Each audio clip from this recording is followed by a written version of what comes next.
Good evening students. എല്ലാവർക്കും Niels അക്കാഡമിയിലേക്ക് സ്വാഗതം. ഇന്ന് നമ്മൾ ക്ലാസ് എടുക്കാൻ പോകുന്നത് scientific officer in forensic science chemistry. അതിൽ തന്നെ നമ്മൾ ന്യൂക്ലിയർ കെമിസ്ട്രി ആണ് സ്റ്റാർട്ട് ചെയ്യാൻ പോകുന്നത്. മൂന്നാമത്തെ മൊഡ്യൂളാണ് ഇൻഓർഗാനിക്കില്. ന്യൂക്ലിയർ കെമിസ്ട്രി എന്താണ്, അതിൽ വരുന്ന ബാക്കിയുള്ള ടോപ്പിക്സ് ഏതാണ് എന്നുള്ള കാര്യങ്ങളൊക്കെയാണ് നമ്മൾ ഡിസ്കസ് ചെയ്യുന്നത്. അതിന്റെ കൂടെ തന്നെ നമ്മൾ കുറച്ച് പ്രോബ്ലംസും കൂടെ ഡിസ്കസ് ചെയ്യുന്നുണ്ട്. മാക്സിമം എല്ലാവരും ക്ലാസ് അറ്റൻഡ് ചെയ്യാൻ ശ്രമിക്കുക. ഡൗട്ട്സ് ഉണ്ടെങ്കിൽ ക്ലിയർ ചെയ്ത് പോവുക. തരുന്ന ഹോംവർക്സും കാര്യങ്ങളൊക്കെ അപ് ടു ഡേറ്റ് ആയിട്ട് തന്നെ ചെയ്യാൻ ശ്രമിക്കുക. അപ്പൊ നമുക്ക് ക്ലാസ് സ്റ്റാർട്ട് ചെയ്യാം. ഫസ്റ്റ് തന്നെ നമ്മൾ എന്താണ് ന്യൂക്ലിയർ കെമിസ്ട്രി എന്നാണ് പറയാൻ പോകുന്നത്.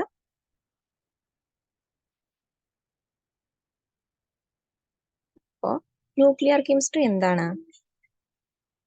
ന്യൂക്ലിയർ കെമിസ്ട്രി എന്ന് പറഞ്ഞിട്ടുണ്ടെങ്കിൽ നമുക്ക് സുപരിചിതമായിട്ടുള്ള രണ്ട് വാക്കുകളാണ് ന്യൂക്ലിയർ ഫ്യൂഷൻ ആൻഡ് ഫിഷൻ എന്ന് പറയുന്നത്. ന്യൂക്ലിയർ കെമിസ്ട്രി എന്നുള്ള വേർഡ് കേൾക്കുമ്പോഴേ നമുക്ക് അറിയാവുന്ന രണ്ട് കാര്യമാണ് ഫിഷൻ എന്താണ്, ഫ്യൂഷൻ എന്താണ് എന്നുള്ളത്. അപ്പോൾ അൺസ്റ്റേബിൾ ആയിട്ടുള്ള nucleus beta particle, alpha particle, gamma പാർട്ടിക്കിൾസിനൊക്കെ എമിറ്റ് ചെയ്ത് ഒരു സ്റ്റേബിൾ ആയിട്ടുള്ള ന്യൂക്ലിയസ് ഫോം ചെയ്യുന്നു. അതാണ് നമ്മുടെ ന്യൂക്ലിയർ എമിഷൻ എന്ന് പറഞ്ഞിട്ടുണ്ടെങ്കിൽ.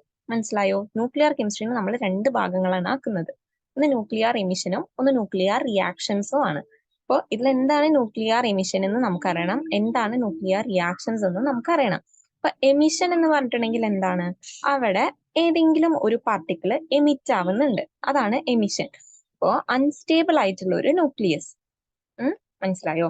അൺസ്റ്റേബിൾ ആയിട്ടുള്ള റേഡിയോ ആക്റ്റീവ് ആയിട്ടുള്ള ഒരു ന്യൂക്ലിയസ്. എന്താണ് റേഡിയോ ആക്റ്റീവ് എന്ന് പറഞ്ഞിട്ടുണ്ടെങ്കിൽ നമ്മുടെ നോർമൽ ആയിട്ടുള്ള എലമെന്റ്സ് എല്ലാം റേഡിയോ ആക്റ്റീവ് ആണ്. അത് നമുക്ക് പറയാൻ വേണ്ടിയിട്ട് പറ്റില്ല. നോർമൽ ആയിട്ടുള്ള എലമെന്റ്സ് ഒന്നും എന്തല്ല, റേഡിയോ ആക്റ്റീവ് അല്ല. റേഡിയോ ആക്റ്റീവ് എന്ന് പറയുന്നത് എലമെന്റ്സുകളുടെ ഐസോട്ടോപ്പുകളാണ്. അതും ചുരുക്കം ചില എലമെന്റ്സുകളുടെ ഐസോട്ടോപ്പുകളാണ് റേഡിയോ ആക്റ്റീവ് ആയിട്ടുള്ളത്. ഈ റേഡിയോ ആക്റ്റീവ് എന്ന് പറഞ്ഞിട്ടുണ്ടെങ്കിൽ റേഡിയോ ആക്റ്റീവ് ആയിട്ടുള്ള റേസിനെ എമിറ്റ് ചെയ്യുന്ന ന്യൂക്ലിയസുകൾ. അപ്പൊ എന്താണ് ന്യൂക്ലിയർ എമിഷൻ എന്ന് നമുക്ക് നോക്കാം. എമിഷൻ എന്ന് പറഞ്ഞിട്ടുണ്ടെങ്കിൽ എന്താണ്? അൺസ്റ്റേബിൾ ആയിട്ടുള്ള ഒരു ന്യൂക്ലിയസ് സ്റ്റേബിൾ ആയിട്ടുള്ള ഒരു ന്യൂക്ലിയസ് ആയിട്ട് മാറുന്നു. അതൊരു സ്പോണ്ടേനിയസ് പ്രോസസ് ആണ്. മനസ്സിലായോ? എന്താണ്? അൺസ്റ്റേബിൾ ആയിട്ടുള്ള ഒരു ന്യൂക്ലിയസ് സ്റ്റേബിൾ ആയിട്ടുള്ള ഒരു ന്യൂക്ലിയസ് ആയിട്ട് മാറുന്നു. അതിന്റെ കൂടെ സ്റ്റേബിൾ ആയിട്ടുള്ള ഒരു ന്യൂക്ലിയസ് ആയി മാറുന്നതിന്റെ കൂടെ തന്നെ അവിടെ ആരെയും കൂടെ എമിറ്റ് ചെയ്യുന്നുണ്ട്, ഏതെങ്കിലും ഒരു പാർട്ടിക്കിൾ. അത് ആൽഫ പാർട്ടിക്കിൾ ആവാം, ബീറ്റ പാർട്ടിക്കിൾ ആവാം, ഗാമ പാർട്ടിക്കിൾ ആവാം, പിന്നെ എന്താവാം, പോസിട്രോൺ ആവാം. ഇങ്ങനെ പല പാർട്ടിക്കിൾസിനെയും എമിറ്റ് ചെയ്യുന്ന ആ ഒരു പ്രോസസ്സിനെയാണ് ന്യൂക്ലിയർ എമിഷൻ എന്ന് പറയുന്നത്. മനസ്സിലായി എന്ന് വിചാരിക്കുന്നു. അൺസ്റ്റേബിൾ ആയിട്ടുള്ള ഒരു ന്യൂക്ലിയസ് സ്റ്റേബിൾ ആയിട്ടുള്ള ഒരു ന്യൂക്ലിയസ് ഫോം ചെയ്യാം. അതിന്റെ കൂടെ ആരും കൂടെ എമിറ്റ് ആവുന്നുണ്ട്, ഒരു ആൽഫ പാർട്ടിക്കിളോ അല്ലെങ്കിൽ ഒരു ബീറ്റ പാർട്ടിക്കിളോ അതല്ലെങ്കിൽ ഒരു ഗാമ പാർട്ടിക്കിളോ ഒക്കെ എമിറ്റ് ആവുന്നുണ്ട്. ഇതൊരു സ്പോണ്ടേനിയസ് ആയിട്ടുള്ള പ്രോസസ് ആണ്. അതുകൊണ്ട് തന്നെ ഒരു പ്രോസസ്സ് സ്പോണ്ടേനിയസ് ആണെന്നുണ്ടെങ്കിൽ അതിന്റെ ആക്ടിവേഷൻ എനർജി എന്ന് പറയുന്നത് ഈക്വൽ ടു 0 ആണ്. ഇത്രയും പോയിന്റ്സ് ആണ് ന്യൂക്ലിയർ എമിഷനിൽ നമ്മളൊന്ന് നോട്ട് ചെയ്ത് വെക്കേണ്ടത്. എന്താണ്? അൺസ്റ്റേബിൾ ആയിട്ടുള്ള ഒരു ന്യൂക്ലിയസ് സ്റ്റേബിൾ ആയിട്ടുള്ള ഒരു ന്യൂക്ലിയസ് ആയിട്ട് ഫോം ചെയ്യുന്നു. അതിന്റെ കൂടെ തന്നെ ഒരു പാർട്ടിക്കിൾ എമിഷൻ പോസിബിൾ ആണ്. ആ പാർട്ടിക്കിൾസ് ഏതൊക്കെയാവാം? ആൽഫ പാർട്ടിക്കിൾ ആവാം, ബീറ്റ പാർട്ടിക്കിൾ ആവാം, ഗാമ പാർട്ടിക്കിൾ ആവാം. ഈ ഒരു പ്രോസസ് എന്ന് പറയുന്നത് സ്പോണ്ടേനിയസ് ആണ്. സ്പോണ്ടേനിയസ് ആയതുകൊണ്ട് തന്നെ അവിടുത്തെ ആക്ടിവേഷൻ എനർജി എന്ന് പറയുന്നത് 0 ആണ്. ഇതാണ് നമ്മുടെ ന്യൂക്ലിയർ എമിഷൻ എന്ന് പറഞ്ഞിട്ടുണ്ടെങ്കിൽ. ഇനി നമ്മൾ എടുക്കുന്നത് ന്യൂക്ലിയർ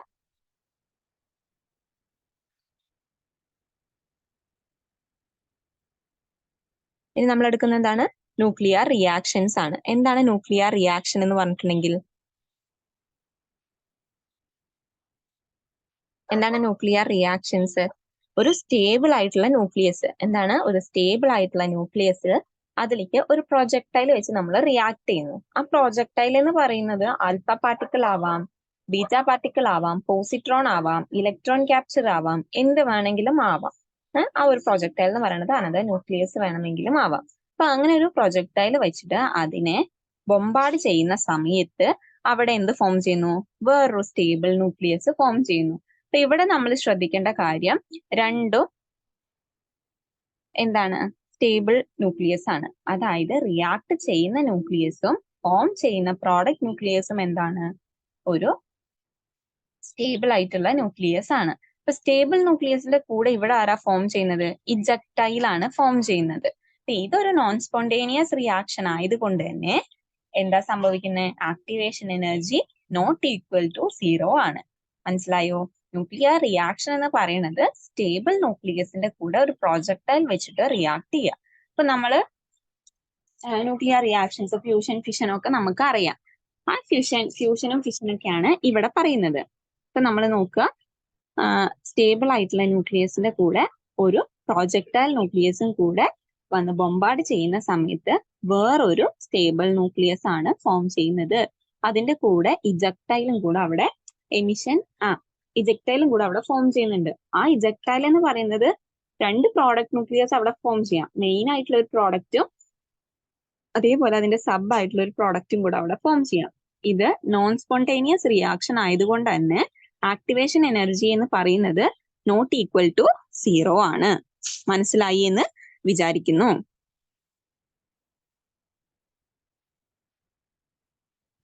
ഡൗട്ട് ഒന്നും ഇല്ല എന്നാണ് വിചാരിക്കുന്നത്.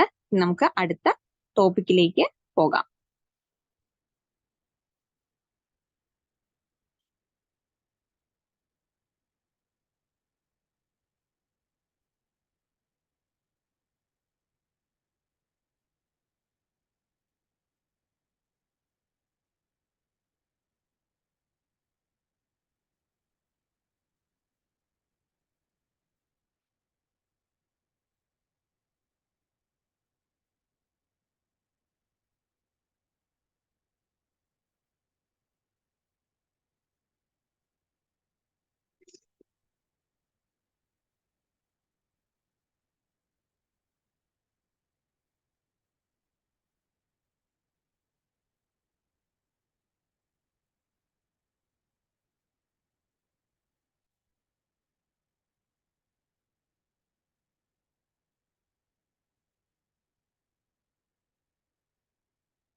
Sorry,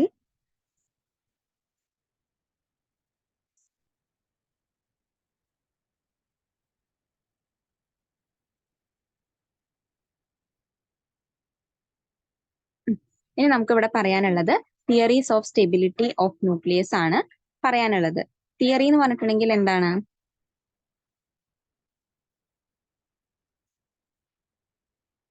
theories of stability of nucleus. ഒരു ന്യൂക്ലിയസിന്റെ സ്റ്റെബിലിറ്റി നമുക്ക് എങ്ങനെയൊക്കെ പറയാം എന്നാണ് നമ്മൾ നോക്കുന്നത്. സ്റ്റെബിലിറ്റി ബെൽറ്റ് തിയറി, നമുക്ക് 3 തിയറീസ് ആണ് ഇവിടെ പഠിക്കാനുള്ളത്. ഒന്ന് സ്റ്റെബിലിറ്റി ബെൽറ്റ് തിയറി അഥവാ N/P റേഷ്യോ വെച്ചിട്ടുള്ള ഒരു തിയറി ഉണ്ട്. പിന്നെ നമ്മൾ മീസൺ എക്സ്ചേഞ്ച് തിയറി ആണ് പറയുന്നത്. അറ്റ് ലാസ്റ്റ് ആയിട്ട് നമ്മൾ ഓഡ് ഈവൻ തിയറി ആണ്. അങ്ങനെ 3 തിയറീസ് ആണ് നമുക്ക് ഇവിടെ പഠിക്കാനുള്ളത്. അപ്പൊ ഫസ്റ്റ് തന്നെ നോക്കുക സ്റ്റെബിലിറ്റി ബെൽറ്റ് തിയറി എന്താണ് എന്ന്. സ്റ്റെബിലിറ്റി ബെൽറ്റ് തിയറി എന്താണെന്ന് നമുക്ക് നോക്കാം. അപ്പൊ N/P റേഷ്യോ എന്താണ്? N/P എന്ന് പറഞ്ഞിട്ടുണ്ടെങ്കിൽ N എന്ന് പറയുന്നത് ന്യൂട്രോൺസ് ആണ്, P എന്ന് പറയുന്നതോ പ്രോട്ടോൺ ആണ് വരുന്നത്. അപ്പോൾ ന്യൂട്രോണും വരുന്നുണ്ട്, അതേപോലെ തന്നെ പ്രോട്ടോൺസും വരുന്നുണ്ട്. അപ്പൊ ന്യൂട്രോൺ ബൈ പ്രോട്ടോൺ റേഷ്യോനെയാണ് നമ്മൾ എന്ത് പറയുന്നത്? N/P റേഷ്യോസ് എന്ന് പറയുന്നത്. മനസ്സിലായോ? Neutron to proton ratio. അപ്പൊ നമ്മൾ ന്യൂട്രോൺസിന്റെ നമ്പർ നമുക്ക് അറിഞ്ഞിരിക്കണം, പ്രോട്ടോൺസിന്റെ നമ്പർ നമ്മൾ അറിഞ്ഞിരിക്കണം. അപ്പൊ ഇതിൽ ചോദിക്കുന്ന ഒരു രീതിയിലുള്ള ക്വസ്റ്റ്യൻ ആണ്. നമ്പർ ഓഫ് ഒരു 2 ന്യൂക്ലിയസ് തന്നിട്ടുണ്ടാവും. അതിലേതാണ് കൂടുതൽ സ്റ്റേബിൾ ആയിട്ടുള്ളത് അതായിരിക്കും ക്വസ്റ്റ്യൻ ആയിട്ട് ചോദിക്കുന്നത്. അപ്പൊ നമ്മൾ ഇവിടെ നോക്കുക, അവിടെ 2 കണ്ടീഷൻസ് ആണുള്ളത്. Z എന്ന് പറയുന്നത് less than or equal to 20 ആണെങ്കിൽ ഒരു കേസ്, Z എന്ന് പറയുന്നത് ഗ്രേറ്റർ ദാൻ 20 ആണെങ്കിൽ മറ്റൊരു കേസാണ് വരുന്നത്. അപ്പൊ 2 കേസസ് ആണ് നമ്മൾ ഇവിടെ പറയണത്. നമുക്ക് എന്താണെന്ന് നോക്കാം. ആ 2 കേസസ് എന്താണെന്ന് നോക്കാം. എന്താണ്? Z എന്ന് പറയുന്നത് less than or equal to 20 ആണെങ്കിൽ N/P ratio approximately equal to 1 വരണം. അതായത് 0.9 അല്ലെങ്കിൽ 1.1 1.2 ഒക്കെ വരെ എന്താവാം? N/P റേഷ്യോ വന്നു കഴിഞ്ഞാൽ ആ ന്യൂക്ലിയസ് എന്ന് പറയുന്നത് സ്റ്റേബിൾ ആണെന്ന് നമുക്ക് പറയാൻ വേണ്ടിയിട്ട് പറ്റും. ഇനി N/P ratio approximately equal to 1.5 ആണെങ്കിൽ എന്താ പറ്റുന്നത്? Z ഗ്രേറ്റർ ദാൻ 20 ആണെങ്കിൽ അവിടെ N/P റേഷ്യോ എന്തായിരിക്കണം? അപ്രോക്സിമേറ്റ്ലി ഈക്വൽ ടു 1.5 ആയിരിക്കണം. അങ്ങനെയാണെങ്കിൽ ആ ന്യൂക്ലിയസ് എന്താണെന്ന് പറയാം? നമുക്ക് സ്റ്റേബിൾ ആണെന്ന് പറയാൻ വേണ്ടിയിട്ട് പറ്റും. ഇപ്പൊ 2 കേസ് ആണ് ഇവിടെ ഉള്ളത്. ഏതൊക്കെയാണ്? Z less than or equal to 20യും Z എന്ന് പറയുന്നത് ഗ്രേറ്റർ ദാൻ 20. എന്താ Z എന്ന് പറഞ്ഞിട്ടുണ്ടെങ്കിൽ നമ്മുടെ അറ്റോമിക് നമ്പർ ആണ്. Atomic number less than or equal to 20 ഉള്ള കേസും വരാം. അറ്റോമിക് നമ്പർ ഗ്രേറ്റർ ദാൻ 20 ഉള്ള കേസും വരാം.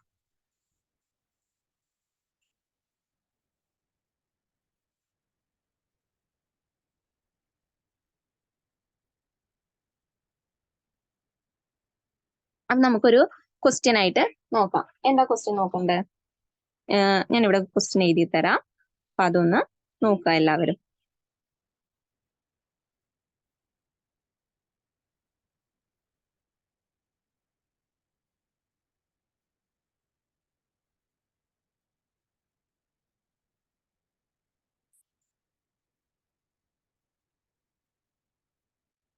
നമ്മുടെ കാർബണിന്റെ ഐസോട്ടോപ്പുകളാണ് carbon 6 12 atomic mass 12 atomic number 6. അതേപോലെ തന്നെ കാർബണിന്റെ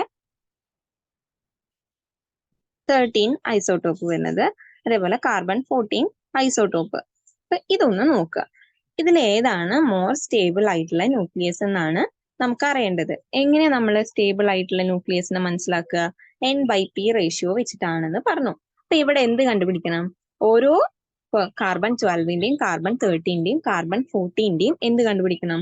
നമ്മൾ ന്യൂട്രോൺസും പ്രോട്ടോൺസിന്റെയും നമ്പർ കണ്ടുപിടിക്കണം. അപ്പൊ നമുക്ക് അത് നോക്കിയാലോ? എല്ലാവരും എന്റെ കൂടെ ഒന്ന് ചെയ്ത് നോക്കുക. മിസ് ചെയ്ത് കഴിയുന്ന വരെ വെയിറ്റ് ചെയ്യണ്ട, ഒന്ന് നോക്കുക. ഇതവിടെ ന്യൂട്രോൺസിന്റെ റേഷ്യോ, ന്യൂട്രോൺസ്, പ്രോട്ടോൺസ്. ഇപ്പൊ ഇവിടെ ന്യൂട്രോൺസ് എത്രയാ? ആദ്യം നമുക്ക് പ്രോട്ടോൺസ് എഴുതി പോവാം. എല്ലാത്തിലും പ്രോട്ടോൺസ് എത്രയാ വരുന്നത്? 6 6 6. അതിൽ ഡൗട്ട് ഒന്നും ഇല്ലല്ലോ. ആറ്റോമിക് നമ്പർ എത്രയാണോ അത് തന്നെയാണ് എന്ത്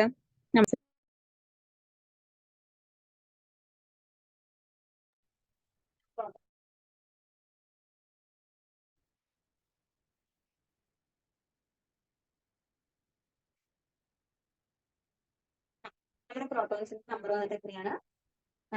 6 6. 3 കാർബണിന്റെ 3 ഐസോട്ടോപ്പുകൾക്കും 6 ആണ് പ്രോട്ടോൺസിന്റെ നമ്പർ വന്നിട്ട്. ഇനി നമ്മൾ ന്യൂട്രോൺസ് ആണ് കണ്ടുപിടിക്കേണ്ടത്. ന്യൂട്രോൺസ് എങ്ങനെയാണ് കണ്ടുപിടിക്കുക? മാസ് നമ്പറിന് പ്രോട്ടോൺസിന്റെ നമ്പർ കുറച്ച് കഴിഞ്ഞാൽ നമുക്ക് എന്ത് കിട്ടും? നമ്പർ ഓഫ് ന്യൂട്രോൺസ് കിട്ടും. അപ്പൊ ന്യൂട്രോൺസിന്റെ നമ്പർ ഫസ്റ്റ് കേസിൽ എത്രയാണ് വരുന്നത്?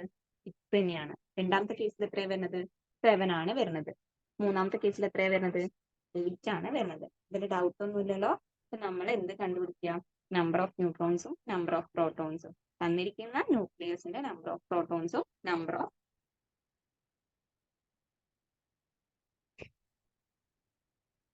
തന്നിരിക്കുന്ന ന്യൂക്ലിയസിന്റെ നമ്പർ ഓഫ് പ്രോട്ടോൺസും നമ്പർ ഓഫ് ന്യൂട്രോൺസും നമ്മൾ കണ്ടുപിടിക്കുക. അതിനുശേഷം ഇനി N/P റേഷ്യോ ആണ് നമുക്ക് കണ്ടുപിടിക്കേണ്ടത്. N/P റേഷ്യോ എങ്ങനെയാണ് കണ്ടുപിടിക്കേണ്ടത്?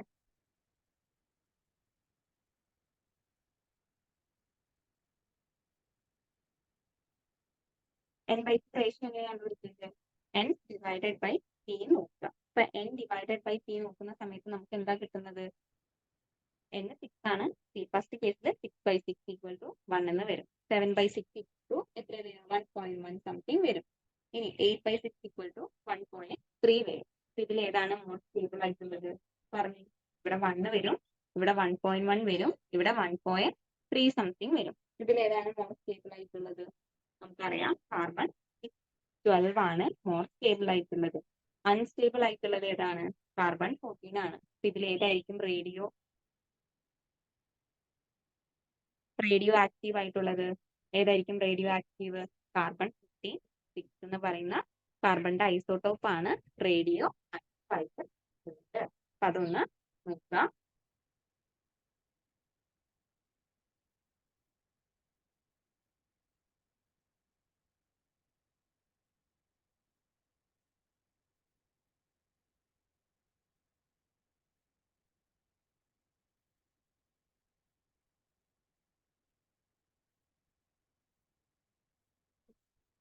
ഇനി ഇതാണ് ആ ഒരു തന്നിട്ടുണ്ടായിരുന്നത്. അതൊന്ന് ജസ്റ്റ് ഡിസ്ക്രൈബ് ചെയ്തിട്ട് എഴുതുക.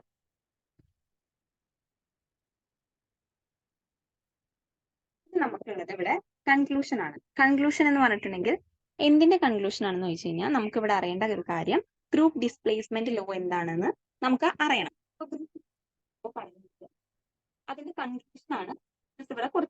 കൺക്ലൂഷൻ മാത്രം നമുക്ക് പറഞ്ഞാൽ മതി. ഇപ്പോ കൺക്ലൂഷൻ നോക്കുക.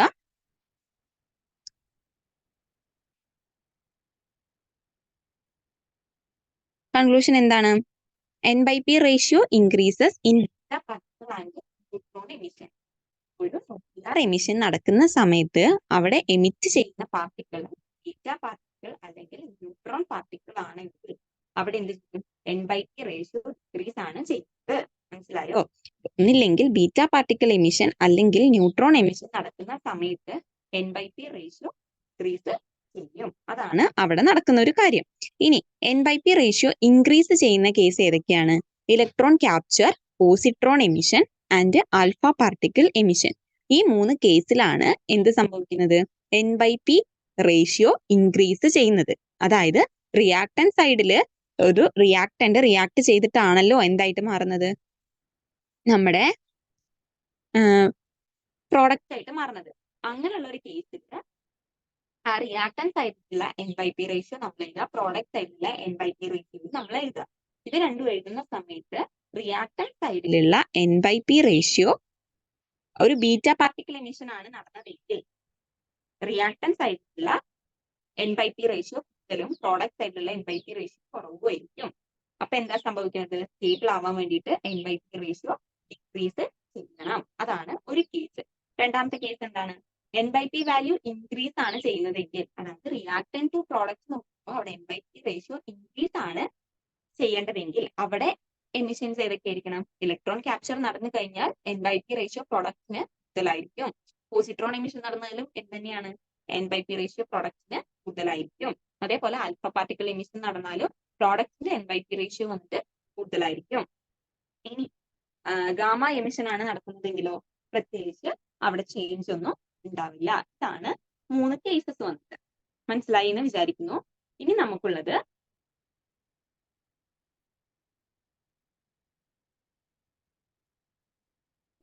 എന്താണ്? Force present in the nucleus ആണ് ഉള്ളത്. എന്താണ് ഫോഴ്സ് പ്രസന്റ്? ഫോഴ്സ് എന്താണ്? നമുക്കറിയാം, ന്യൂക്ലിയസിനുള്ളിൽ നമ്മുടെ ന്യൂക്ലിയോൺസ് പ്രസന്റ് ആണ്. ന്യൂക്ലിയസിനുള്ളിൽ ആരൊക്കെയുണ്ട്? നമ്മുടെ ന്യൂട്രോൺസ് ഉണ്ട്, പ്രോട്ടോൺസ് ഉണ്ട്. മനസ്സിലായോ? ന്യൂക്ലിയസിനുള്ളിൽ ആരൊക്കെയുണ്ട്? നമ്മുടെ പ്രോട്ടോൺസും ഉണ്ട്, ന്യൂട്രോൺസും ഉണ്ട്.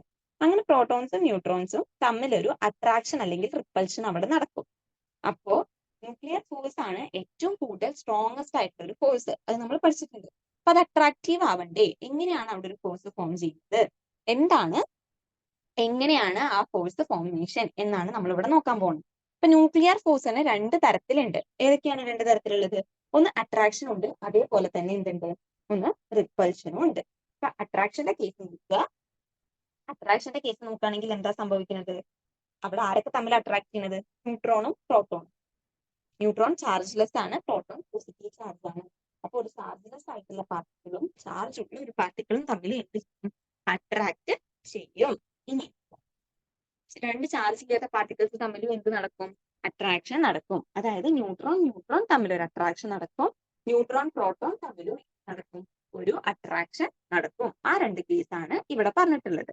ഈ റിപ്പൽഷൻ എന്താണ്? നമുക്കറിയാം, പോസിറ്റീവ് ചാർജ് തമ്മിൽ റിപ്പല് ചെയ്യും, അതേപോലെ നെഗറ്റീവ് ചാർജസ് തമ്മിലും റിപ്പല് ചെയ്യും. ഇവിടെ നമുക്ക് പ്രോട്ടോൺസ് ആണ്. അപ്പൊ പ്രോട്ടോൺ തമ്മിൽ എന്തായിരിക്കും എപ്പോഴും ഉണ്ടാവുന്നത്? റിപ്പൽഷൻ ആയിരിക്കും ഉണ്ടാവുന്നത്. ഇനി നമ്മളൊരു ന്യൂക്ലിയസിനെ കൺസിഡർ ചെയ്യുകയാണെങ്കിൽ അത് അട്രാക്റ്റീവ് ആവണം എന്നുണ്ടെങ്കിൽ അവർ തമ്മിലുള്ള അല്ലെങ്കിൽ ന്യൂക്ലിയോൺസ് തമ്മിലുള്ള ആ ഒരു ഫോഴ്സ് അട്രാക്ഷൻ ആവണമെങ്കിൽ എന്ത് ഡോമിനേറ്റ് ചെയ്ത് നിൽക്കണം? അട്രാക്റ്റീവ് ഫോഴ്സ് ഡോമിനേറ്റ് ചെയ്ത് നിൽക്കണം. റിപ്പൾസീവ് ഫോഴ്സ് ഡോമിനേറ്റ് ചെയ്യുകയാണെങ്കിൽ അത് ന്യൂക്ലിയർ ഫോഴ്സ് എന്ന് പറയുന്നത് റിപ്പൾസീവ് ആയിട്ട് അത് ഒരിക്കലും എന്തായിട്ട് അട്രാക്റ്റീവ് ആയിട്ട് മാറില്ല. അതാണ് ഇവിടെ നമ്മൾ ശ്രദ്ധിക്കേണ്ട ഒരു കാര്യം എന്ന് പറഞ്ഞിട്ടുണ്ട്. ഡോമിനേറ്റ് ചെയ്ത് നിൽക്കേണ്ടത് ഏതാണ്? അട്രാക്റ്റീവ് ഫോഴ്സ് ഡോമിനേറ്റ് ചെയ്താൽ മാത്രമാണ് ഒരു ന്യൂക്ലിയർ ഫോഴ്സ് എന്ന് പറയുന്നത് അട്രാക്റ്റീവ് ആവുള്ളൂ. ഇവിടെ നമുക്ക് അതിന്റെ കേസസ് പഠിക്കാനുണ്ട്. അപ്പൊ കേസസ് എന്ന് പറഞ്ഞിട്ടുണ്ടെങ്കിൽ 2 കേസാണ് ഉള്ളത്. 2 കേസസ് ഏതൊക്കെയാണ്? 2 കേസസ് ഏതൊക്കെയാണ്? Z നമ്മൾ നേരത്തെ പഠിച്ച അതേ കേസ് തന്നെയാണ്. Z less than or equal to 20, Z greater than 20. അതായത് അറ്റോമിക് നമ്പർ 20ഓ 20ൽ കുറവോ ആണെങ്കിൽ ഉള്ളൊരു കേസ്, അറ്റോമിക് നമ്പർ 20ൽ കൂടുതലാണെങ്കിൽ വേറൊരു കേസ്. ഈ രണ്ട് കേസിന്റെ താഴത്തും എന്ത് എഴുതിയിട്ടുണ്ട്? ഒന്ന് n is equal to p എന്ന് എഴുതിയിട്ടുണ്ട്, ഒന്ന് n ഗ്രേറ്റർ ദാൻ p എന്ന് എഴുതിയിട്ടുണ്ട്. അപ്പൊ ഇവിടെ ശ്രദ്ധിക്കുക, ആറ്റോമിക് നമ്പർ 20 അല്ലെങ്കിൽ 20യിൽ താഴെയാണെങ്കിൽ ന്യൂട്രോണിന്റെ നമ്പറും പ്രോട്ടോണിന്റെ നമ്പറും എന്താണ്? സെയിം ആണ്. ഇനി ആറ്റോമിക് നമ്പർ ഗ്രേറ്റർ ദാൻ 20 ആണെങ്കിൽ ന്യൂട്രോൺ ഗ്രേറ്റർ ദാൻ പ്രോട്ടോൺ ആയിരിക്കും. ഇപ്പൊ രണ്ട് കേസ് ആണുള്ളത്. Atomic number less than or equal to 20 ആണെങ്കിൽ neutron number is equal to പ്രോട്ടോണിന്റെ നമ്പർ ആയിരിക്കും. ഇനി ആറ്റോമിക് നമ്പർ ഗ്രേറ്റർ ദാൻ 20 ആണെങ്കിൽ ന്യൂട്രോണിന്റെ നമ്പർ ഗ്രേറ്റർ ദാൻ പ്രോട്ടോൺ ആയിരിക്കും ഉണ്ടാവുന്നത്. Consider proton proton repulsion when n is equal to p. നമ്മൾ പ്രോട്ടോൺ പ്രോട്ടോൺ റിപ്പൽഷൻ ആണ് നോക്കുന്നത്. അവിടെ കണ്ടീഷൻ എന്താണ്? Neutron is equal to proton ആണ്. ആ ഒരു കണ്ടീഷനിൽ ഡോമിനേറ്റ് ചെയ്ത് നിൽക്കുന്നത് എപ്പോഴും എന്തായിരിക്കും? ന്യൂട്രോണിന്റെയും പ്രോട്ടോണിന്റെയും നമ്പർ ഈക്വൽ ആണെങ്കിൽ അവിടെ എന്തേ ഉണ്ടാവുള്ളൂ? അട്രാക്റ്റീവ് ഫോഴ്സ് ആണ് ഉണ്ടാവുന്നത് ഫസ്റ്റ് കേസിനെ വെച്ച് നോക്കുമ്പോൾ. പക്ഷേ രണ്ടാമത്തെ കേസിൽ എന്താ സംഭവിക്കുക? റിപ്പൾഷൻ ആണ് ഡോമിനേറ്റ് ചെയ്ത് നിൽക്കുന്നത്. അങ്ങനെ റിപ്പൾഷൻ ഡോമിനേറ്റ് ചെയ്ത് നിൽക്കുകയാണെങ്കിൽ ആ ന്യൂക്ലിയസ് എന്തായിട്ട് മാറും? അൺസ്റ്റേബിൾ ആയിട്ട് മാറും. അതാണ് അവിടെ നടക്കുന്ന ഒരു കാര്യം. മനസ്സിലായോ? വിചാരിക്കുന്നു. എന്താ സംഭവിക്കുന്നത്?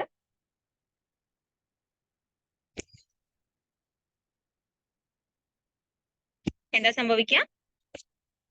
നമ്മൾ പ്രോട്ടോൺ പ്രോട്ടോൺ റിപ്പൾഷന്റെ കേസ് കൺസിഡർ ചെയ്യാണ്. എപ്പോ? When n is equal to p. അപ്പൊ ഫസ്റ്റ് കേസ് എന്ന് പറയുന്നത് atomic number less than or equal to 20 ആണെങ്കിൽ ഏതായിരിക്കും ഡോമിനേറ്റ് ചെയ്യുക? അട്രാക്റ്റീവ് ഫോഴ്സ് ആയിരിക്കും ഡോമിനേറ്റ് ചെയ്യുന്നത്. ഇനി സെക്കൻഡ് കേസിലാണെന്നുണ്ടെങ്കിലോ, ആറ്റോമിക് നമ്പർ ഗ്രേറ്റർ ദാൻ 20 എന്നുള്ള കേസിലാണെങ്കിലോ അവിടെ റിപ്പൾഷൻ ആയിരിക്കും ഡോമിനേറ്റ് ചെയ്യുന്നത്. അങ്ങനെയാണെങ്കിൽ ആ ന്യൂക്ലിയസ് എന്താണ്? അൺസ്റ്റേബിൾ ആണ്. മനസ്സിലായി എന്ന് വിചാരിക്കുന്നു. For the stability of the second case element it would stable only n greater than p in this condition. ഏത് കേസിൽ മാത്രമാണ് അത് സ്റ്റേബിൾ ആയിട്ട് നമുക്ക് പറയാൻ പറ്റുള്ളൂ? ന്യൂട്രോണിന്റെ നമ്പർ ഗ്രേറ്റർ ദാൻ പ്രോട്ടോണിന്റെ നമ്പർ എന്നുള്ള ആ ഒരു കേസിൽ മാത്രമേ നമുക്ക് എന്ത് പറയാൻ പറ്റുള്ളൂ? സെക്കൻഡ് കേസിലെ എലമെന്റ്സ് എല്ലാം സ്റ്റേബിൾ ആണ് എന്ന് പറയാൻ പറ്റുള്ളൂ. മീൻസ് ഇവിടെ ഒരു ഗ്രാഫ് കൊടുത്തിട്ടുണ്ട്. Number of protons versus number of neutrons ആണ് ഗ്രാഫ്. എക്സ് ആക്സിസിൽ എന്ത് കൊടുത്തിട്ടുണ്ട്? നമ്പർ ഓഫ് ന്യൂട്രോൺസ് കൊടുത്തിട്ടുണ്ട്. വൈ ആക്സിസിൽ നമ്പർ ഓഫ് പ്രോട്ടോൺസ് കൊടുത്തിട്ടുണ്ട്. അപ്പോ രണ്ട് ലൈൻ, ഈ ഒരു ലൈൻ കണ്ടു. ഈ ഒരു ലൈൻ എന്താ ഇൻഡിക്കേറ്റ് ചെയ്യുന്നത്? നമുക്ക് സാധാരണ കിട്ടേണ്ട ഗ്രാഫാണ് അത്. പക്ഷെ അത് സ്റ്റേബിൾ ആണ്. അല്ല, number of neutron is equal to proton എന്ന് പറയുന്ന കേസിൽ മാത്രമേ എന്താവുന്നുള്ളൂ? സ്റ്റേബിൾ ആവുന്നുള്ളൂ. നമ്പർ ഈക്വൽ ആയിട്ട് നിങ്ങൾക്ക് തോന്നുന്നുണ്ടോ? ഇല്ല, കുറവാണ്. അപ്പൊ സ്റ്റേബിൾ ആയിട്ടുള്ള റീജിയൻ ആണ് കൊടുത്തിട്ടുള്ളത്.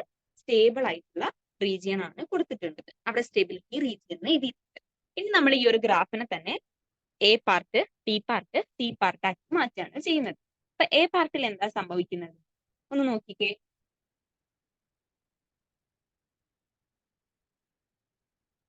n/p റേഷ്യോ എന്ന് പറയുന്നത് ഗ്രേറ്റർ ദാൻ 1 ആണ് അല്ലേ? n/p റേഷ്യോ ഗ്രേറ്റർ ദാൻ 1 ആവണമെങ്കിൽ അവിടെ എന്തും കൂടുതലായിരിക്കും. n/p റേഷ്യോ ഗ്രേറ്റർ ദാൻ 1 എന്ന് പറയുന്ന കേസിൽ n/p റേഷ്യോ ഗ്രേറ്റർ ദാൻ 1.5, അതായത് ന്യൂട്രോണിന്റെ നമ്പർ ആയിരിക്കും കൂടുതൽ ഉണ്ടാവുക. പ്രോട്ടോണിന്റെ നമ്പർ വെച്ച് നോക്കുമ്പോൾ അത് കുറവായിരിക്കും ഉണ്ടാവുന്നത്. നോക്കുക, ന്യൂട്രോണിന്റെ നമ്പർ ആണ് കൂടുതൽ, പ്രോട്ടോണിന്റെ നമ്പർ കുറവാണ്. ഇവിടെ ഒരു 60 എടുക്കുകയാണെന്നുണ്ടെങ്കിൽ ഈ ഒരു റേഞ്ചിൽ വരുമ്പോൾ എത്ര ഉണ്ടാവുള്ളൂ? പ്രോട്ടോണിന്റെ നമ്പർ എന്ന് പറയുന്നത് 40 ആണ്. അപ്പൊ ന്യൂട്രോണിനെ കാട്ടിലും നമ്പർ ആർക്ക് കുറവാണ്? നമ്മുടെ പ്രോട്ടോണ് നമ്പർ കുറവാണ് വരുന്നത്. അപ്പൊ ആ കേസിൽ എന്താ സംഭവിക്കുന്നത്? ആ റീജിയനിലുള്ള ന്യൂക്ലിയസ് എന്ത് ചെയ്യും? കൂടുതലല്ലേ? 1.5നെക്കാട്ടും കൂടുതലാണ് n/p റേഷ്യോ എന്ന് പറയുന്നത്. അപ്പൊ n/p വാല്യൂ കുറയ്ക്കാൻ നോക്കുന്ന സമയത്ത് അവിടെയാണ് നിങ്ങൾ ശ്രദ്ധിക്കേണ്ടത്. ഈ ഒരു കേസിൽ n/p വാല്യൂവിനെ കുറയ്ക്കാനാണ് ശ്രമിക്കുന്നത്. അപ്പൊ കുറയ്ക്കാൻ ശ്രമിക്കണമെങ്കിൽ അവിടെ എന്ത് എമിഷൻ ആണ് നടക്കേണ്ടത്? അതും നോക്കാം. എന്ത് എമിഷനാണ് നടക്കേണ്ടത്? എന്ത് എമിഷനാണ് നടക്കേണ്ടത്? ഇവിടെ നിന്ന് നോക്കുക.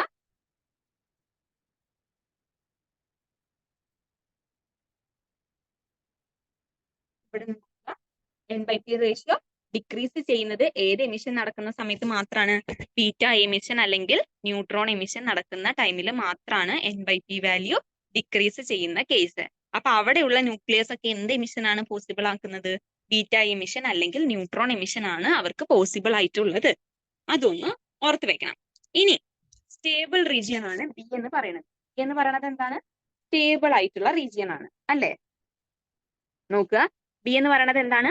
സ്റ്റേബിൾ ആയിട്ടുള്ള റീജിയൻ ആണ്. അവിടെ സ്റ്റെബിലിറ്റി റീജിയൻ നമ്മൾ കൊടുത്തിട്ടുണ്ട്. ഇനി അടുത്തത് സി റീജിയൻ ആണ് നോക്കേണ്ടത്. ആ സി റീജിയൻ ഒന്ന് നോക്കിക്കേ, എന്താ സി റീജിയനിൽ പറയുന്നത്?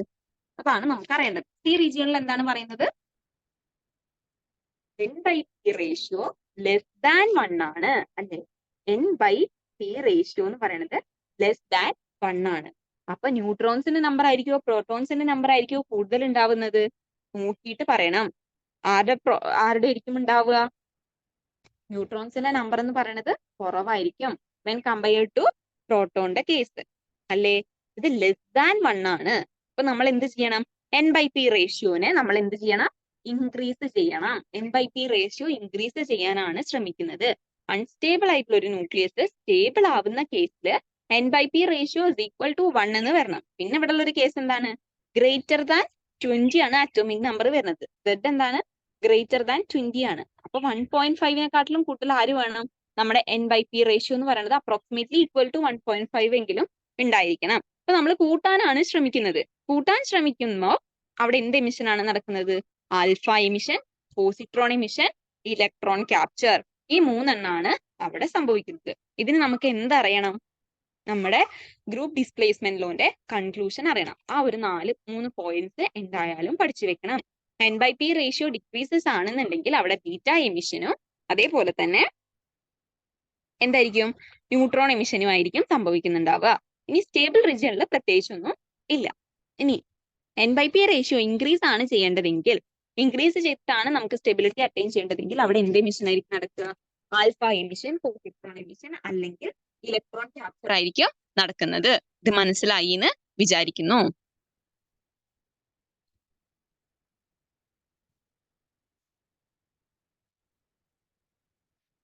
ഇത് മനസ്സിലായിട്ടുണ്ടാവും.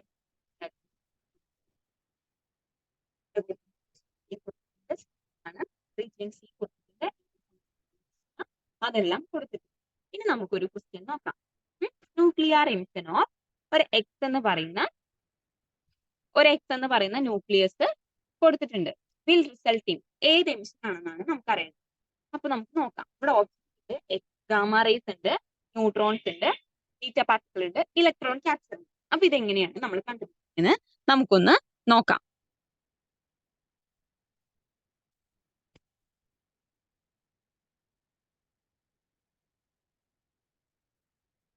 ഇവിടെ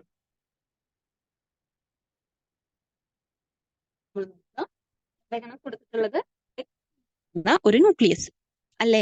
ആ ന്യൂക്ലിയസിന്റെ അറ്റോമിക് നമ്പർ വന്നിട്ട് 108, അറ്റോമിക് മാസ് വന്നിട്ട് 108 ആണ്. അറ്റോമിക് നമ്പർ വന്നിട്ട് 47 ആണ്. ഇതാണ് നമുക്ക് ഓപ്ഷൻസ് എന്തൊക്കെയാണ്? ഗാമ റേസ് തന്നിട്ടുണ്ട്, ന്യൂട്രോൺസ് തന്നിട്ടുണ്ട്, ബീറ്റ പാർട്ടിക്കിൾ തന്നിട്ടുണ്ട്, ഇലക്ട്രോൺ ക്യാപ്ചർ തന്നിട്ടുണ്ട്. നമ്മൾ ആദ്യം കണ്ടുപിടിക്കും n by p റേഷ്യോ കണ്ടുപിടിക്കും. അതിനനുസരിച്ചല്ലേ നമുക്ക് പറയാൻ പറ്റുള്ളൂ അല്ലെ. ഇവിടെ ആദ്യത്തെ കേസ് എന്താ? z എന്താണ്? ഗ്രേറ്റർ ദാൻ 20 ആണ്. അപ്പൊ നമുക്ക് വരേണ്ട കേസ് എന്താ? n by p ratio approximately 1.5 ആണ് കിട്ടേണ്ടത്. ഡൗട്ട് ഒന്നുമില്ലല്ലോ. z 47 ആയതുകൊണ്ട് തന്നെ z ഗ്രേറ്റർ ദാൻ 20 ആണ്. അപ്പൊ n by p റേഷ്യോന്റെ കേസ് എന്താ വരുന്നത്? അപ്രോക്സിമേറ്റ്ലി ഈക്വൽ ടു 1.5 ആണ് വരേണ്ടത്. ന്യൂട്രോണിന്റെ വാല്യൂ, ന്യൂട്രോൺ എത്ര ഉണ്ടെന്ന് എഴുതാം, നമ്പർ ഓഫ് പ്രോട്ടോൺസ് എഴുതാം. നമ്പർ ഓഫ് പ്രോട്ടോൺസ് എത്ര തന്നെയാണ്? 47. നമ്പർ ഓഫ് ന്യൂട്രോൺസ് എത്രയാ വരുന്നത്? 108 മൈനസ് 47, 61 കിട്ടും. അപ്പൊ ഇത് എത്രയാ വരുന്നത്? n by p എന്ന് പറയുന്നത് 1 ഡിവൈഡഡ് ബൈ 47 ആണ്. ദാറ്റ് ഈസ് ഈക്വൽ ടു 1.5 ആണ് വാല്യൂ. നമുക്ക് എത്രയാ കിട്ടേണ്ടത്? 1.5 ആണ് നമുക്ക് കിട്ടേണ്ടത്. ഈ വാല്യൂ എത്രയാണ്? 1.2 ആണ് നമുക്ക് കിട്ടേണ്ടത്. അപ്പൊ n by p റേഷ്യോ നമ്മൾ കൂട്ടാനല്ലേ ശ്രമിക്കുക. അപ്പൊ കൂട്ടാൻ ശ്രമിക്കുന്ന സമയത്ത് അവിടെ എമിറ്റ് ചെയ്യുന്നത് എന്താണ്?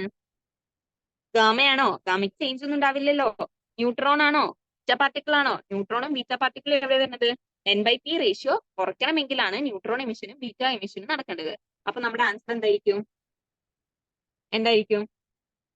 നമ്മുടെ ആൻസർ എന്ന് പറയുന്നത് ഇലക്ട്രോൺ ക്യാപ്ചർ ആണ്. അതൊന്ന് നോക്കിയിരിക്കുക. ഡീറ്റെയിൽ ആയിട്ട് ഇവിടെ കൊടുത്തിട്ടുണ്ട്. ഇനി അടുത്തത്, nucleus present at the point y will emit. എന്താണെന്നാണ് നോക്കേണ്ടത്. y എന്ന് പറയുന്നത് എവിടെയാണ്? n/p റേഷ്യോ ലെസ് ദാൻ 1ന്റെ ആ ഒരു പോയിന്റിലാണ് y കിടക്കുന്നത്. അപ്പൊ അവിടെ z എന്താ വരുന്നത്? z എന്താ വരുന്നത്? ഇവിടെ കൊടുത്തിട്ടുണ്ട് ഓൾറെഡി നമ്മൾ z ഗ്രേറ്റർ ദാൻ 20 ആണ് അല്ലെ? y എന്ന് പറയുന്ന ആ ഒരു പെർട്ടിക്കുലർ പോയിന്റില് എന്താണ് z എന്ന് പറയുന്നത് അറ്റോമിക് നമ്പർ എന്തിനേക്കാൾ കൂടുതലാണ്? 20നേക്കാൾ കൂടുതലാണ്. പക്ഷെ n/p റേഷ്യോ എന്ന് പറയുന്നത് ലെസ് ദാൻ 1 ആണ്. പ്രോട്ടോണിന്റെ നമ്പർ ആണ് കൂടുതലായിട്ട് വരുന്നത്. അപ്പൊ എന്താ അവിടെ സംഭവിക്കേണ്ടത്? ലെസ് ദാൻ 1 എന്നുള്ളത് എത്രയായിട്ട് മാറണം? 1.5 ആയിട്ട് മാറണം. അപ്പൊ ആ 1 എന്നുള്ളത് എന്തായിട്ട് മാറുക? 1.5 ആയിട്ട് മാറണമെങ്കിൽ അവിടെ ഇൻക്രീസ് ആണ് ചെയ്യേണ്ടത്. ഇൻക്രീസ് ചെയ്യുമ്പോൾ ഇവിടെ കൊടുത്തിട്ടുള്ളതില് ഏതാണ് എമിഷൻ നടക്കുന്നത്? ഗാമയാണോ? അല്ല. ബീറ്റ പാർട്ടിക്കിൾ ആണോ? അല്ല. ന്യൂട്രോൺ ആണോ? അല്ല. ഏതാണ് എമിഷൻ? പോസിട്രോൺ എമിഷൻ ആണ് അവിടെ നടക്കുന്നത്. ഇങ്ങനെയാണ് എന്താ ഈ ഒരു ന്യൂക്ലിയർ കെമിസ്ട്രിയിലെ പ്രോബ്ലംസ് ചോദിക്കുന്നത്. സ്റ്റേബിൾ ന്യൂക്ലിയസ് ഏതാണ് എന്ന ആ ഒരു രീതിയിലാണ് പ്രോബ്ലംസ് ചോദിക്കാറ്. അപ്പൊ നമുക്ക് ഈ പറഞ്ഞ കണ്ടീഷൻസ് ഒന്നും അറിയില്ലെങ്കിൽ നമുക്ക് എന്ത് ചെയ്യാൻ പറ്റില്ല? പ്രോബ്ലം ചെയ്യാൻ പറ്റില്ല. ന്യൂക്ലിയർ കെമിസ്ട്രിയിലെ മെയിൻ ആയിട്ട് ചോദിക്കുന്നത് പ്രോബ്ലംസ് മാത്രമാണ്. തിയറി പാർട്ട് അറിഞ്ഞാൽ മാത്രമേ നമുക്ക് എന്ത് ചെയ്യാൻ പറ്റുള്ളൂ? പ്രോബ്ലംസ് ചെയ്യാനായിട്ട് പറ്റുള്ളൂ. അപ്പൊ എല്ലാവരും തിയറി നന്നായിട്ട് പഠിക്കണം. അതിൽ പറഞ്ഞിട്ടുള്ള condition atomic number less than 20 വരുന്ന ഒരു കേസ്, ഈക്വൽ ടു 20 വരുന്ന ഒരു കേസ്, ഗ്രേറ്റർ ദാൻ 20 വരുന്ന ഒരു കേസിലൊക്കെ നമ്മൾ എന്ത് പഠിക്കണം? എങ്ങനെയാണ്, ഏതാണ് കണ്ടീഷൻ വരുന്നത്, അതിന് അപ്രോപ്രിയേറ്റ് ആയിട്ടുള്ള കാര്യങ്ങൾ എന്താണ്, ഇതെല്ലാം നമ്മൾ അറിഞ്ഞിരിക്കണം. മനസ്സിലായി എന്ന് വിചാരിക്കുന്നു. ഇവിടെ മിസ് അത് കൺക്ലൂഡ് ചെയ്തിട്ടുണ്ട് ഒരു 4 പോയിന്റ്സ് ആക്കിയിട്ട്. n/p റേഷ്യോ ലെസ് ദാൻ 1 ആണെന്നുണ്ടെങ്കിൽ എന്താ സംഭവിക്കുന്നത്? n/p റേഷ്യോ ലെസ് ദാൻ 1 ആണെങ്കിൽ ന്യൂക്ലിയസ് എന്ന് പറയുന്നത് അൺസ്റ്റേബിൾ ആണ്. അതൊന്നും മാഞ്ഞു പോയിട്ടുണ്ട്. ന്യൂക്ലിയസ് എന്ന് പറയുന്നത് അൺസ്റ്റേബിൾ ആണ്. ഇനി ആറ്റോമിക് നമ്പർ ഗ്രേറ്റർ ദാൻ 83 ആണെങ്കിലോ അതും അൺസ്റ്റേബിൾ ആണ്. z is equal to 83, n/p ratio എന്ന് പറയുന്നത് 1.52 ആണ്. അവിടെയുള്ള ലാർജസ്റ്റ് ന്യൂക്ലിയ എന്ന് പറയുന്നത് ബിസ്മത്ത് ആണ്. അത് ചിലപ്പോൾ ചോദിക്കാനുള്ള കേസ് ഒരു ക്വസ്റ്റ്യൻ ആണ്. n/p റേഷ്യോന്റെ കേസിൽ നമ്മൾ നോക്കുമ്പോൾ ലാർജസ്റ്റ് സ്റ്റേബിൾ ആയിട്ടുള്ള ന്യൂക്ലിയ ഏതാണ് എന്ന് ചോദിക്കും. അപ്പൊ അതേതാണ്? 209, 83 ബിസ്മത്ത് ആണ്. അത് മറക്കരുത്. ഇതൊരു ക്വസ്റ്റ്യൻ ആണ്. അപ്പൊ അതൊന്നും നോക്കിയില്ല. ഇനി മാസ് നമ്പർ എന്ന് പറയുന്നത് 10നെക്കാട്ടിലും കൂടുതലാണെന്നുണ്ടെങ്കിൽ അവിടെ എപ്പോഴും എന്തായിരിക്കും? ആൽഫ എമിഷൻ ആയിരിക്കും നടക്കുന്നുണ്ടാവുക. അപ്പൊ അതൊന്ന് നോക്കിയിരിക്കുക. മനസ്സിലായി എന്ന് വിചാരിക്കുന്നു. ഇനി നമുക്ക് രണ്ടാമത്തെ തിയറി ആണുള്ളത്, മീത്തൻ എക്സ്ചേഞ്ച് തിയറി. എന്തോ എക്സ്ചേഞ്ച് തിയറിയാണ്. എന്ത് എക്സ്ചേഞ്ച് ആണ് അവിടെ കൊടുത്തിട്ടുള്ളത്? മീത്തൻ എക്സ്ചേഞ്ച് തിയറി അല്ലെ? അപ്പൊ എന്താണ് മീത്തൻ, എങ്ങനെയാണ് ഇവിടെ എക്സ്ചേഞ്ച് നടക്കുന്നത് എന്നൊക്കെ നമുക്കറിയണം. ഇവിടെ നമുക്ക് എന്ത് തന്നിട്ടുണ്ട്? കാർബൺ തന്നിട്ടുണ്ട്. കാർബൺ ഐസോട്ടോപ്പ് ആണ്. 14 ആണ് മാസ് നമ്പർ വന്നിട്ടുള്ളത്. ഇത് ന്യൂക്ലിയർ എമിഷൻ സംഭവിച്ചപ്പോ എന്തായി? നൈട്രജൻ 14, 7ഉം അതേപോലെ ഇവിടെ എന്താണ് എലിമിനേറ്റ് ചെയ്ത്? ഒരു ബീറ്റ പാർട്ടിക്കിളും കൂടെ എലിമിനേറ്റ് ആയിട്ടുണ്ട്. മനസ്സിലായോ? ഒരു ബീറ്റ പാർട്ടിക്കിളും കൂടെ എലിമിനേറ്റ് ആയിട്ടുണ്ട്. അപ്പൊ ഇവിടെ ന്യൂട്രോൺസിന്റെ നമ്പർ, റിയാക്റ്റീവ് സൈഡിലുള്ള ന്യൂട്രോൺസിന്റെയും പ്രോട്ടോൺസിന്റെ നമ്പറും അതേപോലെ പ്രോഡക്റ്റ് സൈഡിലുള്ള ന്യൂട്രോൺസിന്റെയും പ്രോട്ടോൺസിന്റെ നമ്പറും നമ്മളൊന്ന് എഴുതി വെക്കാം. പ്രോട്ടോൺസിന്റെ സൈഡിലുള്ള ആ ഒരു പ്രോട്ടോൺ ന്യൂട്രോൺ നമ്പറും കൂടെ നമുക്ക് എഴുതി വെക്കാം. അപ്പൊ ഇവിടെ ന്യൂട്രോൺസ് എന്താണ്? ഫസ്റ്റ് കേസില് കാർബണിന്റെ ന്യൂട്രോൺ നമ്പർ എന്ന് പറയുന്നത് 8 ആണ്. അത് എത്രയായിട്ട് മാറി? 7 ആയിട്ട് മാറി. ഒരെണ്ണം കുറഞ്ഞു. ഇനി പ്രോട്ടോണിന്റെ കേസ് നോക്കുക. 6 എന്നുള്ളത് എത്രയായിട്ട് മാറി? 7 ആയിട്ട് മാറി. അപ്പൊ ഒന്ന് കൂടി. അപ്പൊ ഒരു ന്യൂട്രോൺ കുറഞ്ഞപ്പോ ഒരു പ്രോട്ടോൺ അവിടെ എന്ത് ചെയ്തു? കൂടുകയാണ് ചെയ്തത്. ഒരു പ്രോട്ടോൺ കുറഞ്ഞപ്പോ, ഒരു ന്യൂട്രോൺ കുറഞ്ഞപ്പോ ഒരു പ്രോട്ടോൺ അവിടെ കൂടി. മനസ്സിലായോ? ഒരു ന്യൂട്രോൺ അവിടെ കുറഞ്ഞ സമയത്ത് ഒരു പ്രോട്ടോൺ അവിടെ കൂടി. അപ്പൊ ഒരു ന്യൂട്രോൺ എന്തായിട്ട് മാറി? ഒരു പ്രോട്ടോൺ ആയിട്ട് മാറി.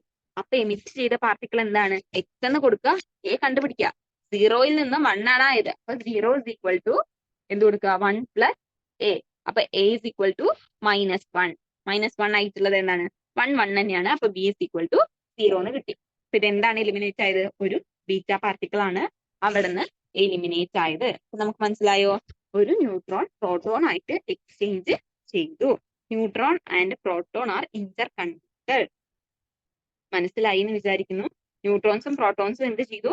ഇന്റർ കൺവേർട്ടഡ് ആയി. In same nuclei interconversion occurs due to mesons. Mesons എന്ന് പറഞ്ഞിട്ടുണ്ടെങ്കിൽ ഈ ഒരു ഇന്റർ കൺവേർഷൻ നടക്കുന്നതിന് കാരണം എന്താണ്? മീസോൺസ് കാരണമാണ് ഇന്റർ കൺവേർഷൻ നടക്കുന്നത്. അപ്പൊ മീസോൺസ് എന്ന് പറയുന്നത് എന്താണ്?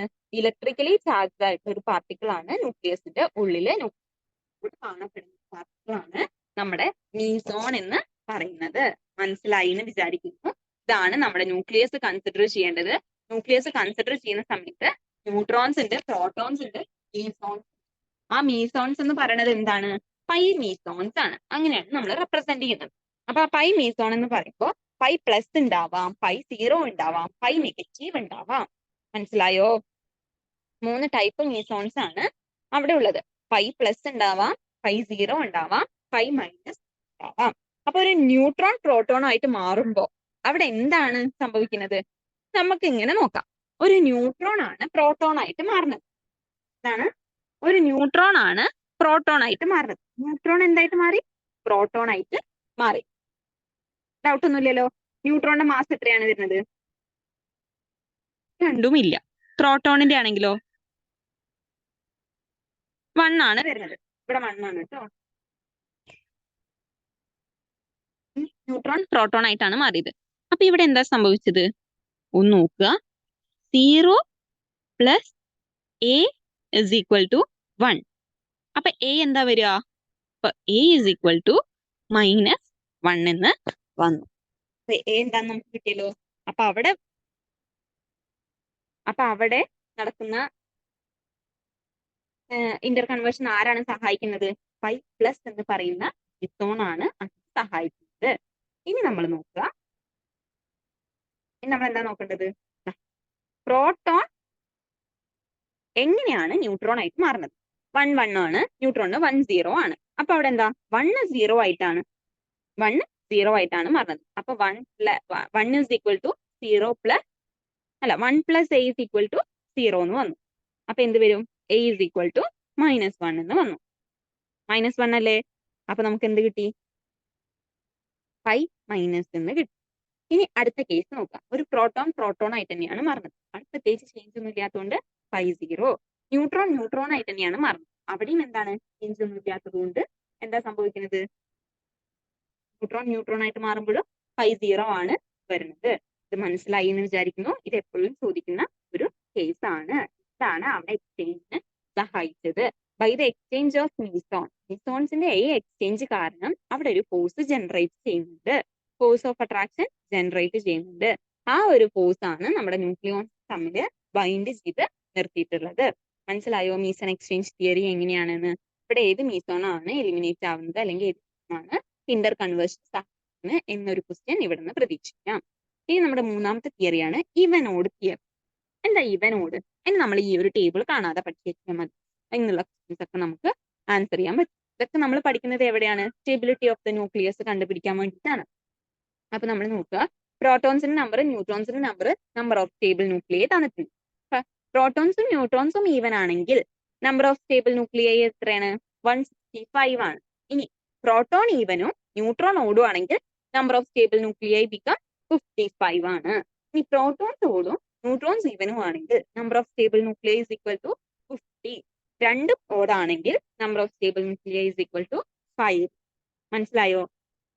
ഇവിടെ നമുക്കൊരു ക്വസ്റ്റ്യൻ ഉണ്ട്. എക്സും വൈയും ന്യൂക്ലിയസ് തന്നിട്ട് ആ ന്യൂക്ലിയസിൽ എക്സ് ആണോ വൈ ആണോ സ്റ്റേബിൾ എന്ന് അറിയണം. അപ്പൊ എല്ലാവരും ഒന്ന് ചെയ്തു നോക്കിയേ. ഏതാണ് സ്റ്റേബിൾ ആയിട്ടുള്ളത്, ഏതാണ് unstable when compared to with another. X when compared to y ആണെന്നുണ്ടെങ്കിൽ ഏതാണ് സ്റ്റേബിൾ ഏതാണ് അൺസ്റ്റേബിൾ എന്നും ഒന്ന് നോക്കാൻ ശ്രമിക്കുക. നമുക്ക് കിട്ടുമെന്നൊന്ന് നോക്കാം.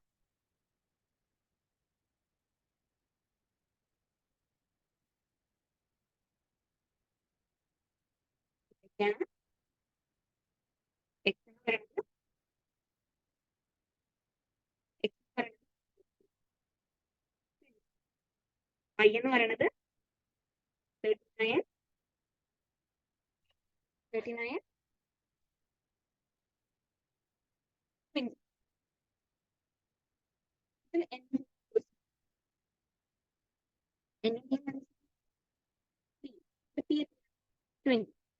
n എത്രയാണ്?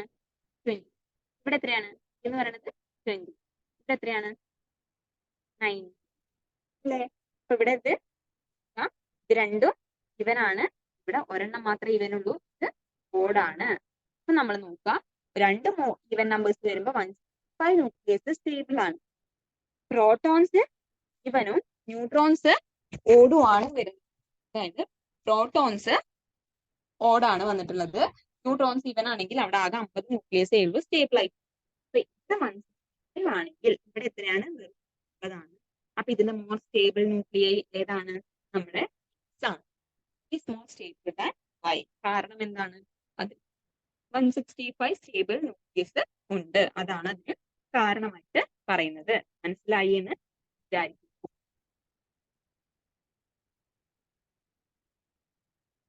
ഡീറ്റെയിൽ ആയിട്ട് തന്നെയാണ് സ്റ്റേബിൾ ആവുന്നത് കൊടുത്തിട്ടുണ്ട്, അതൊന്ന് ചെക്ക് ചെയ്യും.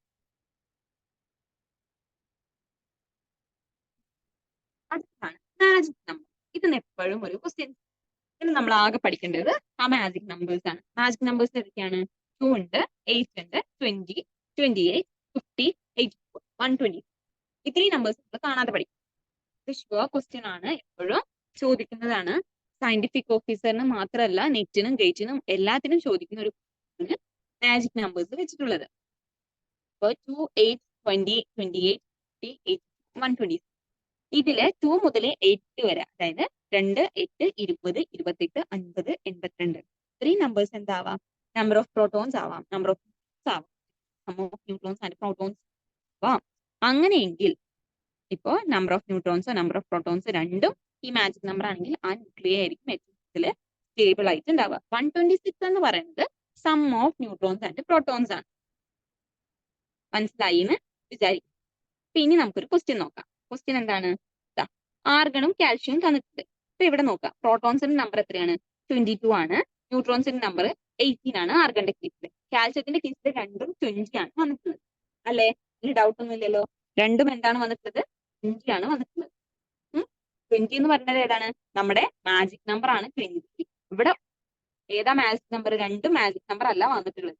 അപ്പൊ നമ്മൾ സ്റ്റേബിൾ ആയിട്ടുള്ള ന്യൂക്ലിയ ഏതാണ്? കാൽഷ്യം ആണ് സ്റ്റേബിൾ ആയിട്ടുള്ള ന്യൂക്ലിയ എന്ന് പറയുന്നത്. മനസ്സിലായി എന്ന് വിചാരിക്കുന്നു. ഇതാണ് അതിൽ ചോദിക്കുന്ന ഒരു ടൈപ്പ് ഓഫ് ക്വസ്റ്റ്യൻ എന്ന് പറയുന്നത്. ഇനി നമുക്ക് ന്യൂക്ലിയർ മോഡൽസ് സ്റ്റഡിയാണ് നോക്കാം. ന്യൂക്ലിയർ മോഡൽസ് എന്തിനു വേണ്ടിയിട്ടാണ്? നമ്മൾ ഒരു ന്യൂക്ലിയസ് സ്റ്റേബിൾ ആണോ അൺസ്റ്റേബിൾ ആണോ എന്ന് പറയാൻ വേണ്ടിയിട്ടാണ് ന്യൂക്ലിയർ മോഡൽസ് യൂസ് ചെയ്യുന്നത്. രണ്ട് ന്യൂക്ലിയർ മോഡൽസ് ആണ് നമുക്ക് പഠിക്കാനുള്ളത്. ഒന്ന് ലിക്വിഡ് ഡ്രോപ്പ് മോഡലും അതേപോലെ ന്യൂക്ലിയർ ഷെൽ മോഡലും ആണ് ഉള്ളത്. എന്തൊക്കെയാണുള്ളത്? ലിക്വിഡ് ഡ്രോപ്പ് മോഡലും അതേപോലെ തന്നെ ന്യൂക്ലിയർ ഷെൽ മോഡലും ആണ് നമുക്ക് ഉള്ളത്. അപ്പൊ എന്താ ലിക്വിഡ് ഡ്രോപ്പ് മോഡൽ? ലിക്വിഡ് എന്ന് പറഞ്ഞു കഴിഞ്ഞാൽ നമുക്കറിയാം, ഡ്രോപ്പ് എന്ന് പറഞ്ഞത് നമുക്കറിയാം. അപ്പൊ ഒരു ഡ്രോപ്പ് ലിക്വിഡ് ഒഴിച്ചു കഴിഞ്ഞാൽ അതെങ്ങനെ ഇരിക്കും? അതിനെ ബേസ് ചെയ്തിട്ടാണ് നമ്മൾ എന്ത് പറയുന്നത്? ന്യൂക്ലിയർ ലിക്വിഡ് ഡ്രോപ്പ് മോഡൽ പറയുന്നത്. അപ്പൊ നമ്മളിവിടെ ന്യൂക്ലിയസിന്റെ ഉള്ളിൽ എന്തൊക്കെയുണ്ട്? ന്യൂട്രോൺസും ഉണ്ട്, പ്രോട്ടോൺസും ഉണ്ട്. അതിനെയാണ് നമ്മൾ ന്യൂക്ലിയോൺസ് എന്ന് പറയുന്നത്. ഇപ്പൊ പ്രോട്ടോൺസും ഉണ്ട്, ന്യൂട്രോൺസും ഉണ്ട്.